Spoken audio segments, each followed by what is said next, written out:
Di episode sebelumnya, kerajaan Saiyans sudah berhasil menemukan ladang minyak. Tapi setelah membuat GPS, mereka malah menemukan gelombang misterius yang terus bertanya kenapa. Di sini Chrome mulai kehilangan kesabaran dan menantang orang misterius ini untuk keluar. Tapi Senku dengan tenang menjawab pesan dari orang misterius ini.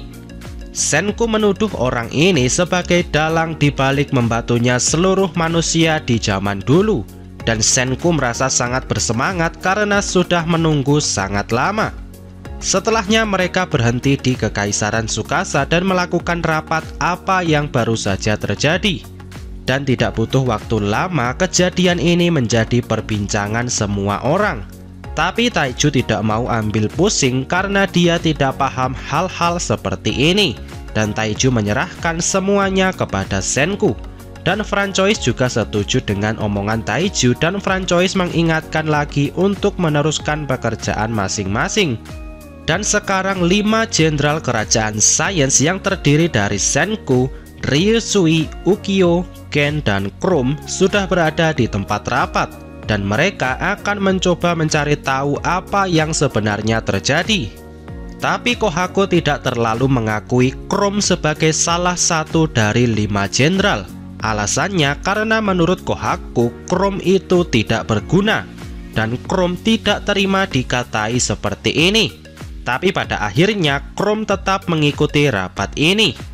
Dan karena Chrome adalah satu-satunya orang dari desa Ishigami, Ukyo mulai menceritakan lagi apa yang terjadi di masa lalu. Dahulu ada cahaya misterius yang tiba-tiba muncul dan mengubah seluruh manusia menjadi batu. Padahal saat itu tidak ada teknologi yang bisa melakukannya. Dan 3700 tahun sudah berlalu dan Senku berhasil bangkit dari pembatuan itu. Dan sekarang Ryusui memanggil orang misterius tadi dengan nama Wyman. Dan Ryusui yakin jika Wyman ini adalah manusia, dia tidak mungkin bisa hidup normal selama 3700 tahun. Yang artinya Wyman ini juga membatukan dirinya sendiri. Itulah hipotesa yang Ryusui dapatkan. Tapi bagi Chrome, dia masih ragu apakah Wyman ini adalah musuh atau rekan. Tapi menurut Senku, lebih baik mereka bersiap-siap dengan skenario yang terburuk. Dan menurut Ken, si Wyman ini tidak terdengar bersahabat saat melakukan panggilan tadi. Dan Wyman tidak merespon ejekan Senku. Dan setelah Senku selesai berbicara, pesan dari Wyman ini juga ikut berhenti. Semuanya sangat tidak jelas di mana dan apa tujuan Wyman ini sebenarnya. Dan sekarang Wyman ini menjadi musuh yang tidak terlihat. Tapi bagi Senku ini sangatlah sederhana. Jika musuh itu tidak terlihat, maka mereka hanya perlu melihatnya secara langsung dengan menggunakan mata dari ilmu pengetahuan. Selanjutnya mereka keluar dari ruangan ini dan Senku mengambil kaca Erlenmeyer. Kohaku bertanya apa mereka bisa melihat musuh dengan tabung kaca ini.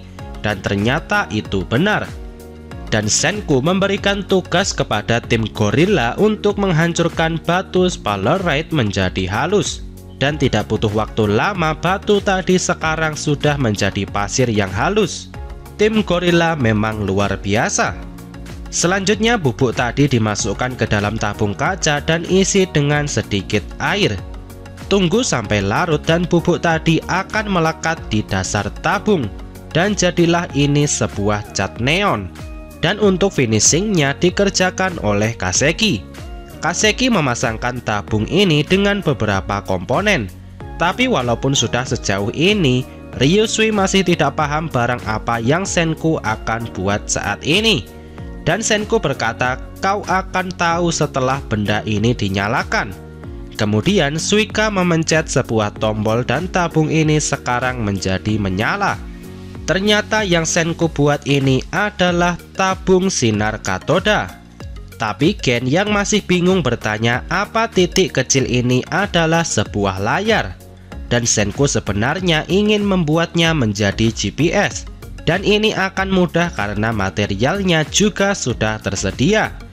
Senku menjelaskan ketika titik kecil itu mulai berputar, maka itu akan membentuk sebuah gambar dan perputarannya harus dengan kecepatan yang tepat, dari kiri ke kanan dan dari atas ke bawah, dan semua itu akan diproyeksikan menjadi gambar di layar itu. Ini juga adalah prinsip yang dipakai di TV tabung zaman dulu. Kemudian Chrome bertanya bagaimana cara menggerakkan titik tadi dengan kecepatan yang tepat. Dan Senku berkata jawabannya adalah dengan batu kristal sihir. Di sini Yo mulai merasa kalau Senku ini sudah menjadi gila. Selanjutnya Senku mengeluarkan sebuah batu kristal, dan di dalam kristal itu ada kekuatan sihir di dalamnya. Gen mulai ikut-ikutan merasa bingung, tapi Senku berkata kalau ini 10 miliar % masih adalah sains. Kemudian kristal ini dibentuk menjadi sebuah persegi kecil, dan ketika kristal ini dialiri listrik, kristal ini akan bergetar dengan tempo yang konsisten. Langkah selanjutnya adalah membuat dua keping kristal yang lain. Dua kristal ini didekatkan dan di tengah-tengahnya akan dialiri elektron. Dan akhirnya titik kecil yang Gen tanyakan tadi sekarang sudah menjadi titik yang bisa bergerak ke kiri dan ke kanan yang membentuk sebuah garis lurus. Semua orang sangat bersemangat melihat karya Senku yang satu ini. Dan sebagai sentuhan akhir, Senku membuat garis tadi menjadi berbentuk kurva longitudinal. Caranya dengan memasangkan tabung tadi dengan antena radio. Dan sekarang layar tabung itu menampilkan gelombang naik turun yang mengikuti sinyal radio. Dan Ukyo adalah orang pertama yang menyadari apa yang Senku buat saat ini. Dan itu adalah sebuah radar.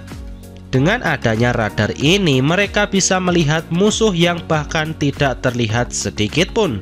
Dan ini adalah mata dari ilmu pengetahuan yang Senku maksud tadi. Setelahnya, Senku, Ryusui, Chrome, Gen, dan Ukyo kembali ke laut dengan kapal boot. Kali ini Senku meletakkan antena di bagian bawah kapal ini. Dengan begitu mereka sudah mendapatkan sonar dari air. Sekarang mereka sudah memiliki GPS, radar, dan juga sonar. Dan kapal boot ini sudah benar-benar menjadi kapal modern. Dan ini adalah senjata sains terkuat yang Senku berikan kepada Ukyo. Dan dengan semua peralatan ini, mereka bisa mendeteksi Y-Man dimanapun dia berada, baik di darat, langit, maupun lautan. Kemudian Chrome melihat-lihat lagi radar yang Senku buat. Dan Chrome menyadari ada sesuatu yang sangat besar di dalam air. Dan ternyata sesuatu itu adalah kawanan ikan dalam jumlah yang besar. Ryusui langsung menurunkan jaring dan mereka mendapatkan banyak sekali ikan segar. Dan dengan peralatan ini, mereka akan punya variasi makanan ketika sudah melakukan pelayaran melewati samudra. Dan jika Y-Man ini sudah ditemukan, sepertinya misteri pembatuan juga akan terungkap. Oke, sebelum lanjut, tentu kalian menonton video ini menggunakan kuota internet kan? Nah, selain menjadi konten kreator, saya juga membuka usaha counter pulsa. Dan apa saja yang saya layani bisa kalian lihat di gambar berikut ini. Tentu saja bisa untuk semua operator. Dan bagi pengguna kartu XL, saya ada promo spesial untuk kalian semua. Dengan harga yang murah, kalian bisa mendapatkan kuota internet dalam jumlah yang banyak. Tapi jumlah kuota yang kamu dapatkan tergantung kamu tinggal di kota mana. Bila tertarik untuk memesan, bisa melalui nomor WhatsApp yang ada di deskripsi video. Dan nanti siapa saja yang melakukan pembelian akan masuk ke dalam video selanjutnya. Oke, sekian dulu iklannya. Sekarang kita lanjutkan kembali alur ceritanya. Selanjutnya mereka kembali ke Kekaisaran Tsukasa sambil membawa tangkapan ikan tadi.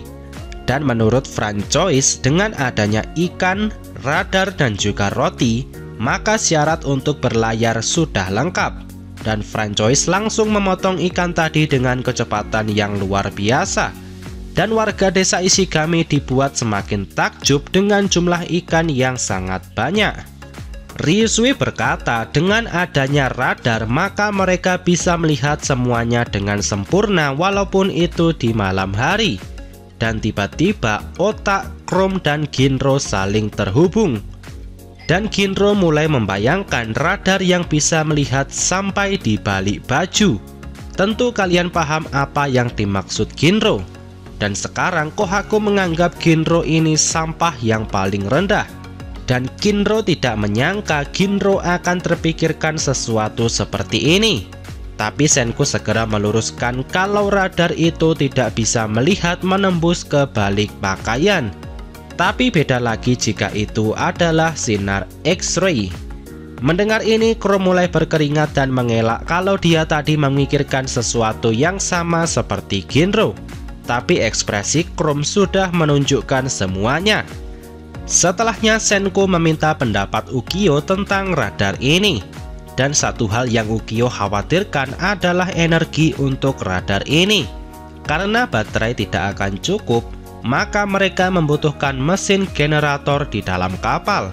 Tapi itu akan menjadi mesin yang cukup besar. Dan ini menjadi masalah yang baru untuk mereka.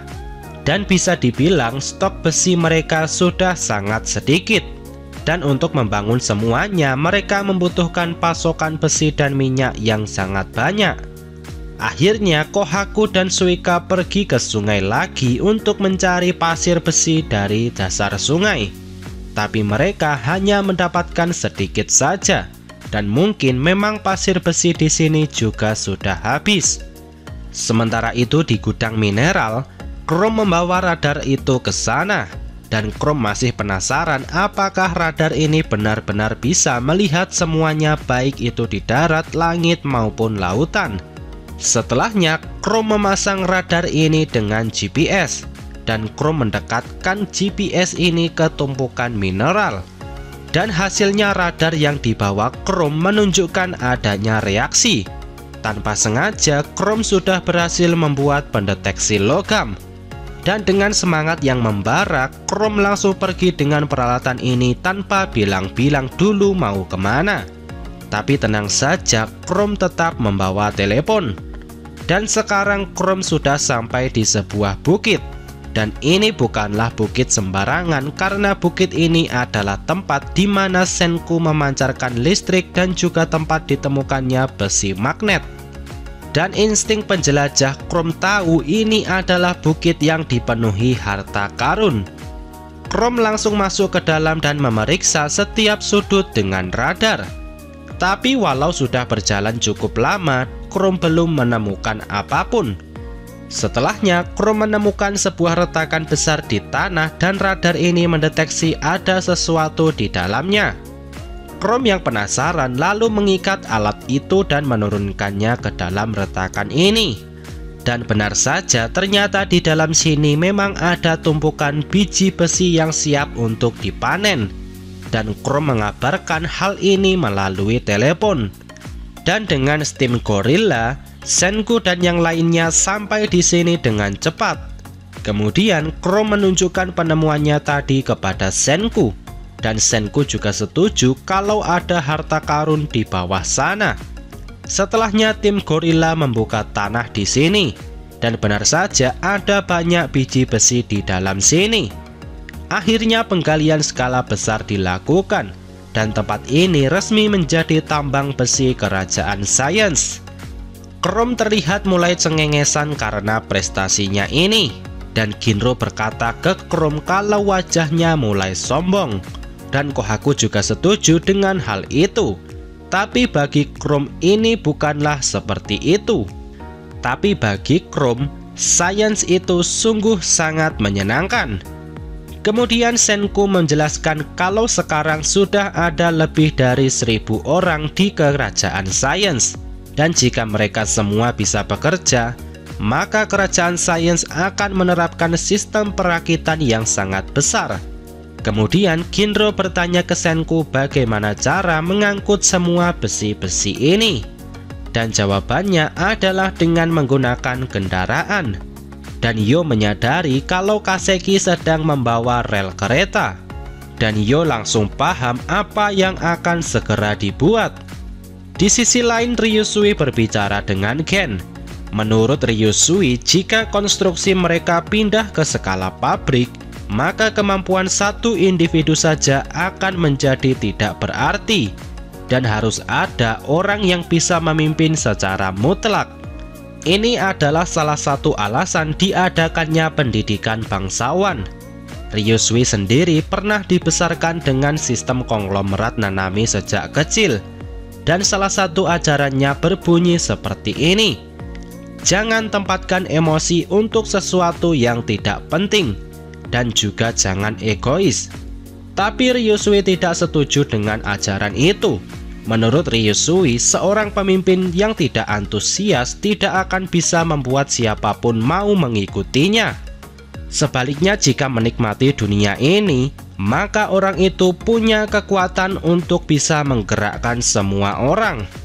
Dan Gen merasa senang karena di kerajaan sains ini mereka punya seseorang seperti itu. Dan sekarang jalur gerobak tambang sudah selesai dan semuanya menjadi semakin menarik. Dan karena lokasi tambang ini dekat dengan desa Ishigami, maka jalur kereta tambang ini terhubung sampai ke desa Ishigami. Barang apa lagi yang akan Senku buat? Apakah kapal mereka akan segera jadi? Temukan jawabannya di video pembahasan selanjutnya. Oke, sekian dulu video kali ini. Semoga videonya bermanfaat. Subscribe channel ini dan sampai jumpa di video selanjutnya.